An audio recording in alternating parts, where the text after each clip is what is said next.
باللہ من الشیطان الرجیم بسم اللہ الرحمن الرحیم الحمد للہ رب العالمین وصلی اللہ علی سیدنا محمد وآلہ الطیبین الطاہرین اللہم صلی علی محمد وآل محمد۔ آج کے درس میں سوال نمبر 173 پڑھنا ہے کہ وضو کرنا کب مستحب ہوتا ہے۔ پچھلے درس کے آخر میں کچھ موارد بیان کیے کہ جن میں وضو کرنا واجب ہوتا ہے، اور آج کے درس میں ہم ایسے موارد شروع کر رہے ہیں کہ جن میں وضو کرنا مستحب ہوتا ہے۔ تو پہلا مورد کہ جب وضو کرنا مستحب ہوتا ہے وہ یہ ہے کہ روح کی طہارت کے حصول کے لیے جو ہے وہ وضو کرنا جو ہے وہ مستحب ہوتا ہے، کیونکہ انسان وضو کرنے کے بعد باطنی پاکیزگی حاصل کر لیتا ہے اور نفسانی طہارت اور روح کی طہارت حاصل کر لیتا ہے۔ تو روح کی طہارت حاصل کرنے کے لیے جو ہے وہ وضو کرنا مستحب ہوتا ہے۔ دوسرا مورد وہ یہ ہے کہ نماز کے لیے انسان جو ہے وہ تجدید وضو کرنا اگر چاہ رہا ہے تو یہ نماز کے لیے تجدید وضو کرنا یہ بھی مستحب ہوتا ہے۔ تو انسان وضو کی حالت میں ہے، مثلا گھنٹہ پہلے اس نے وضو کیا قرآن کی تلاوت کرنے کے لیے، یہی طہارت نفسانی حاصل کرنے کے لیے، اور گھنٹے بعد جو ہے وہ نماز کا ٹائم ہو گیا تو وضو کی حالت میں ہے، نماز پڑھ سکتا ہے اس وضو کے ساتھ، لیکن دوبارہ نماز کے لیے نیا وضو کرنا یہ اس کے لیے مستحب ہوگا، تو تجدید وضو کرنا بھی مستحب ہوتا ہے۔ تیسرا مورد کہ اس کے علاوہ جو دو مورد بیان ہوئے، اس کے علاوہ باقی فقہا نے بہت سے موارد کو ذکر فرمایا ہے، جیسے مثلا نماز جنازہ کے لیے وضو کرنا مستحب ہے، قرآن مجید کی تلاوت کے لیے وضو کرنا مستحب ہوتا ہے، اسی طرح دعا پڑھنے کے لیے وضو مستحب ہے، حرم یا مسجد میں جانے کے لیے وضو کرنا مستحب ہوتا ہے، اسی طرح قرآن مجید کو اپنے ساتھ رکھنے کے لیے بھی مستحب ہے کہ انسان وضو کی حالت میں ہو۔ اسی طرح قرآن مجید کا جو حاشیہ ہے کہ جس کو بغیر وضو کے ہم ماس کر سکتے ہیں، لیکن حاشیہ کو چھونے کے لیے مستحب ہے کہ انسان وضو کی حالت میں ہو۔ اسی طرح فقہا نے یہ بھی ذکر کیا کہ سونے سے پہلے بھی مستحب ہے کہ انسان وضو کر لے۔ تو اس کے بعد ایک نوٹ بیان کر رہے ہیں کہ ہر وہ مورد کے جہاں وضو کا جو ہے کرنا واجب ہو، یا ہر وہ مورد کے جہاں وضو کا انجام دینا آیا یہ واجب ہے یا مستحب ہے، یہ ثابت نہ ہو رہا ہو، مثلا یہ ثابت ہمارے پاس نہیں ہو رہا کہ یہاں میرے لیے وضو کرنا واجب ہے یا اس مورد میں میرے لیے وضو کرنا مستحب ہے، یہ جب ثابت نہ ہو رہا ہو تو وہاں وضو کو قربت کی نیت سے جو ہے انسان وہی روح کی جو طہارت ہے اس کے حصول کے لیے وضو کو انجام دے سکتا ہے۔ قربتاً اللہ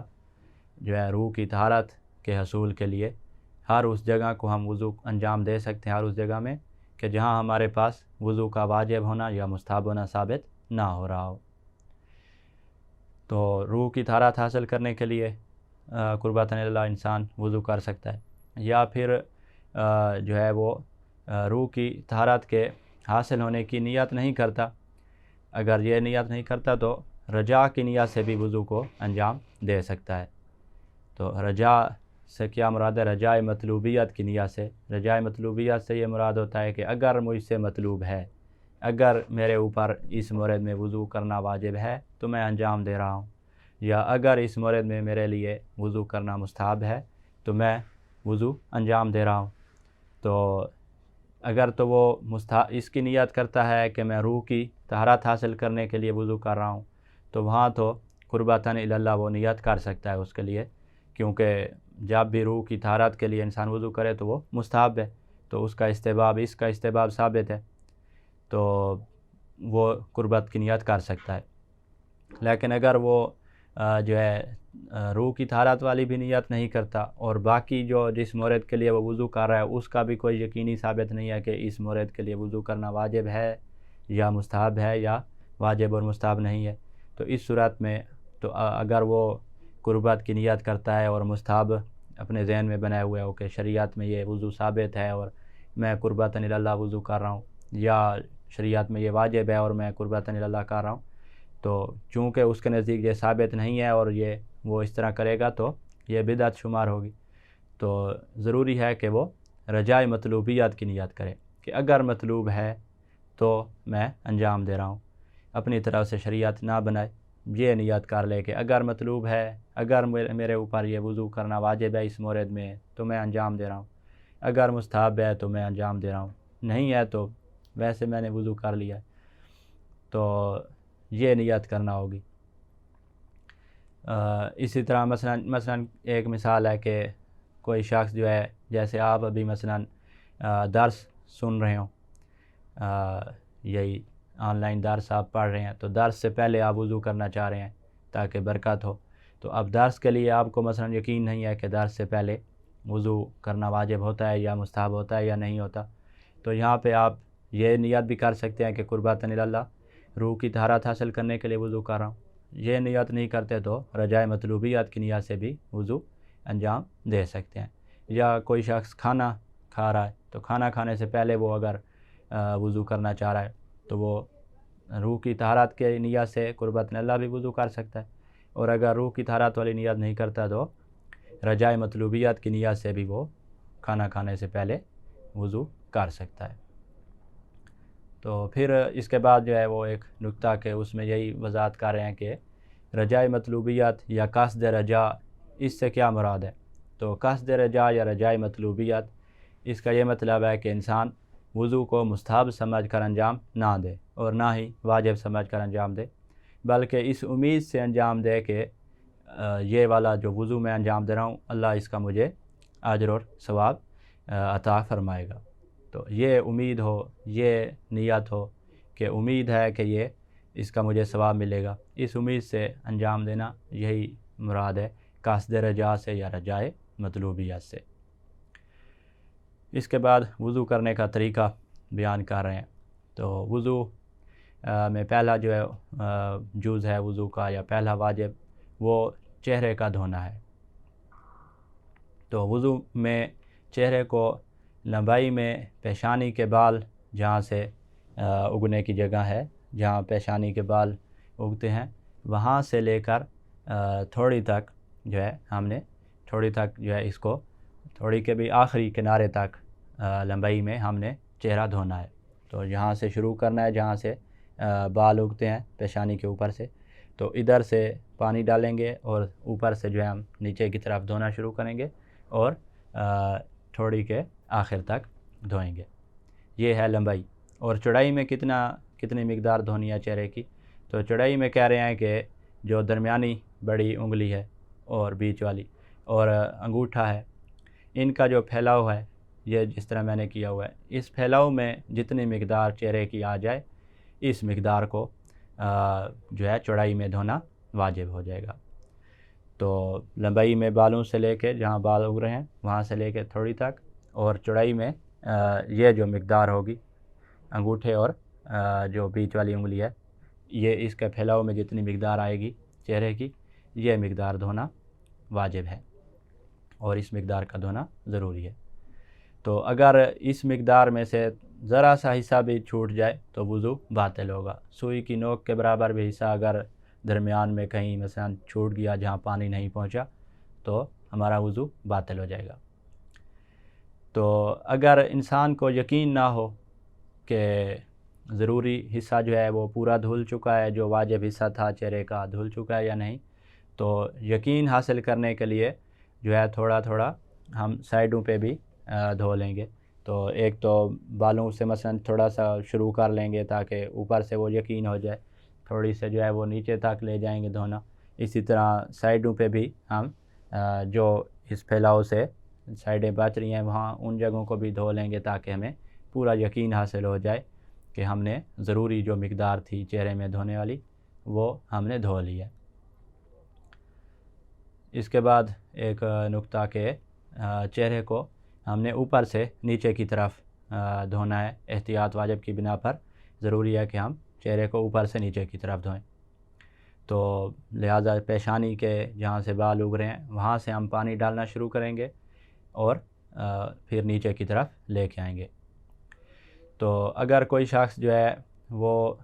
جہاں بال اگ رہے ہیں وہاں سے نیچے اگر وہ پانی ڈالتا ہے، مثلا بال جہاں سے اگ رہے ہیں اور اس نے مثلا یہاں سے پانی ڈالنا شروع کیا ہے، یہاں پانی ڈالا، یا یہ جو بھویں ہیں یہاں سے پانی جو ہے وہ ڈالا، تو اور پھر جو ہے مثلا یہاں سے ڈالا اور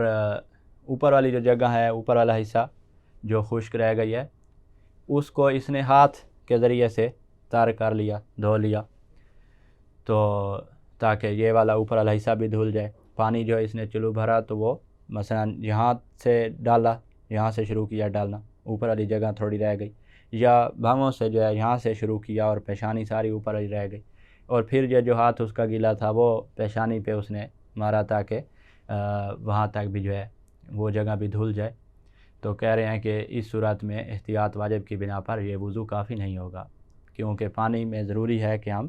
بالکل اوپر سے ہی ڈالیں اور پھر اس کو ہاتھ کے ذریعے سے نیچے جاری کریں۔ تو یہ اس شخص نے اوپر نہیں ڈالا، یہاں سے تو پانی جاری ہو گیا، اوپر پانی جاری نہیں ہوا، اس لیے جو ہے اس کا احتیاط واجب کی بنا پر یہ وضو کافی نہیں ہوگا۔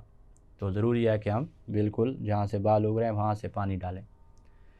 اب ہے کہ اگر کوئی شخص گنجا ہے، سر کے بال نہیں ہے، یا وہ شخص کے جس کی پیشانی پہ بال ہیں، تو وہ اب کیا کرے گا؟ ہم نے تو کہا کہ جہاں سے بال اگ رہے ہیں وہاں سے پانی ڈالنا شروع کر رہا ہے، اور کوئی شخص ہے اس کے آدھے سر پہ بال ہی نہیں ہے تو اب وہ آدھے سر سے دھوئے،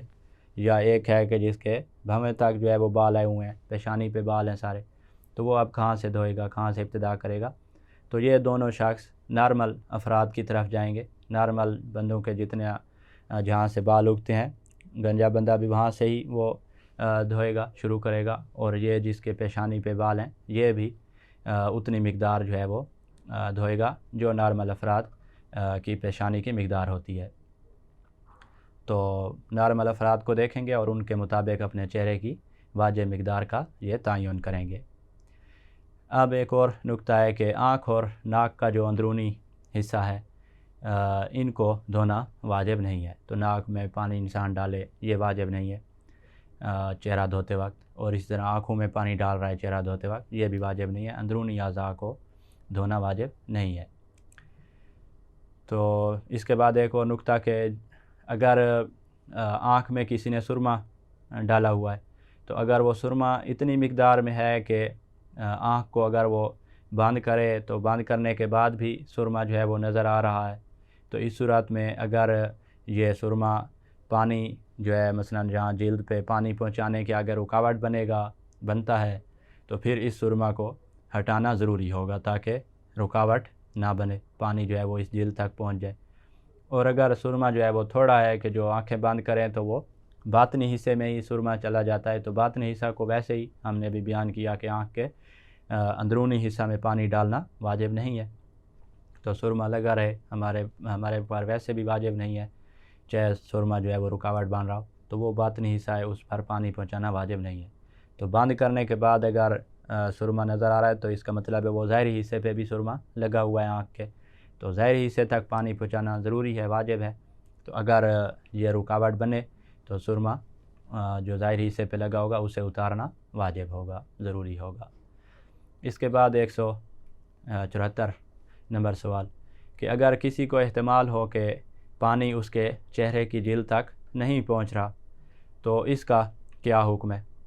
تو اس کا جواب دے رہے ہیں کہ اگر اس بات کا احتمال ہو کہ کسی شخص کی مثلا بھویں جو ہیں یا آنکھوں کے گوشے جو ہیں، اسی طرح مثلا ہونٹوں وغیرہ پہ مثلا کوئی میل لگی ہوئی ہے یا کوئی دوسری چیز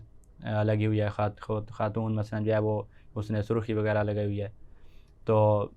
کوئی چیز ایسی لگی ہوئی ہے کہ جس کا احتمال ہے کہ وہ جلد تک